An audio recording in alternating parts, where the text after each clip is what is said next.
عزیز طلبہ طالبات، اس سے پہلے جو میں لیکچر دے رہی تھی اس میں اہم نکات میں ایک نقطہ آخری والا نقطہ تھا مرزا صاحب سے پبلشر کی ملاقات۔ اس کا کچھ حصہ باقی رہ گیا تھا کہ مرزا صاحب اس زمانے میں اپنی مارکۃ الآراء کتاب مذہب اور باطنیت لکھ رہے تھے، جسے مکمل ہونے کے بعد ان کے دوست پروفیسر تاجور نجیب آبادی لے گئے۔ تاجور نجیب آبادی نامور شاعر اور ادبیات کے عالم تھے۔ ان کے شاگردوں کا حلقہ بھی خاصا وسیع تھا۔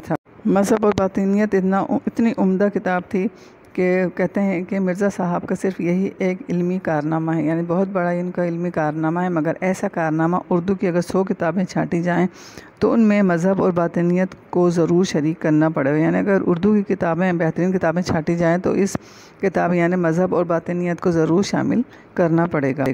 اگلا نقطہ دیکھیں، مرزا صاحب کا خاندانی تعلق اور قرابت داری، یعنی ان کے دوست، احباب اور رشتہ دار کون کون تھے۔ مرزا صاحب دلی کے شرفا کے ایک متمول خاندان کے چشم و چراغ تھے، یعنی ایک امیر گھرانے کے امیر خاندان کے فرزند تھے۔ طرح بیرم خان سے آگے بڑھ کر ایک راستہ سیدھے ہاتھ کو مڑ جاتا ہے، اس کے نکڑ یعنی کونے پر مرزا صاحب کا آبائی مکان تھا۔ اسی علاقے میں سر سید احمد خان کا قدیم مکان بھی تھا۔ سر سید کا تو آپ کو معلوم ہی ہے کہ مسلمانوں میں جدید تعلیم کے فروغ کے علمبردار ہیں، یعنی انہوں نے جدید تعلیم کو آگے بڑھایا۔ انہوں نے لوگوں کو انگریزی تعلیم سیکھنے کی طرف راغب کیا اور اس کی اہمیت سے آگاہ بھی کیا۔ سید سے بھی مرزا صاحب کی عزیزداری یعنی رشتہ داری تھی، اور منشی ذکاء اللہ سے بھی ان کی قرابت داری تھی۔ قرابت داری سے مراد دوستی، عمدہ تعلقات۔ منشی ذکاء اللہ سر سید احمد خان کے قریبی دوست اور ساتھی تھے۔ تحقیق و تصنیف اور تراجم میں بھی انہوں نے نام پیدا کیا۔ 50-60 سال پہلے دلی کے مسلمان شرفا میں انگریزی تعلیم کو اچھی نظروں سے نہیں دیکھا جاتا تھا، مگر سر سید نے مسلمانوں کو اس غلط نظریے کی بہت کچھ اصلاح کر دی۔ اسی زمانے میں دلی کے 2 نوجوانوں نے اعلیٰ تعلیم حاصل کر کے حلقوں میں نمود حاصل کی، نمود یعنی پہچان حاصل کی۔ ایک پروفیسر مشتاق احمد زاہدی تھے اور دوسرے پروفیسر مرزا محمد سعید۔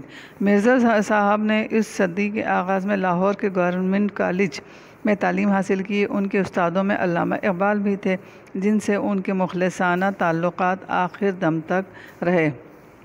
انگریزی ادبیات میں ایم اے کی سند لینے کے بعد مرزا صاحب نے 1906 اور 1907 میں 2 سال علی گڑھ میں پڑھایا، اور اس کے بعد گورنمنٹ کالج لاہور میں انگریزی کے پروفیسر ہو گئے۔ پنجاب کے بیشتر یعنی کئی اعلیٰ عہدیدار مرزا صاحب کے شاگرد تھے۔ پطرس بخاری اور تاج یعنی امتیاز علی تاج نے بھی مرزا صاحب سے اکتساب علم کیا، یعنی ان کے علم سے مستفید ہوئے اور ان سے بہت کچھ سیکھا۔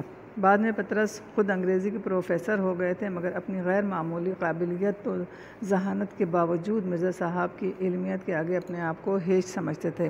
یعنی پطرس بخاری بہت زیادہ ذہین تھے، لیکن اپنے آپ کو وہ مرزا صاحب کے علم کے آگے بہت کمتر سمجھتے تھے۔ اگلا نقطہ دیکھیے، پطرس بخاری کا ادب و احترام اور ریڈیو پر تقریر کرنے کے لیے آمادہ کرنا۔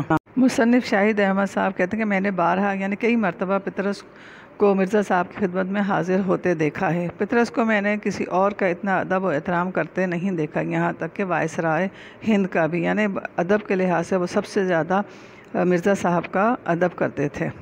پطرس کے سلسلے میں 2 دلچسپ واقعات یاد آ گئے تھے۔ پطرس آل انڈیا ریڈیو کے ڈائریکٹر جنرل ہو گئے تھے، یعنی انہیں کافی بڑا عہدہ مل گیا تھا، مگر پرانے دوستوں سے رسم و راہ میں ذرا بھی فرق نہ آیا۔ پرانے دوستوں کے تعلقات میں بالکل بھی کمی نہیں آئی تھی۔ مرزا صاحب کو انہوں نے کسی نہ کسی طرح آمادہ کر لیا تھا، یعنی راضی کر لیا تھا کہ ریڈیو سے کبھی کبھی تقریر نشر کیا کریں، یعنی ریڈیو پر کبھی کبھی تقریر کر لیا کریں۔ 2 تقریروں کے بعد مرزا صاحب نے کانٹریکٹ واپس کرنے شروع کر دیے۔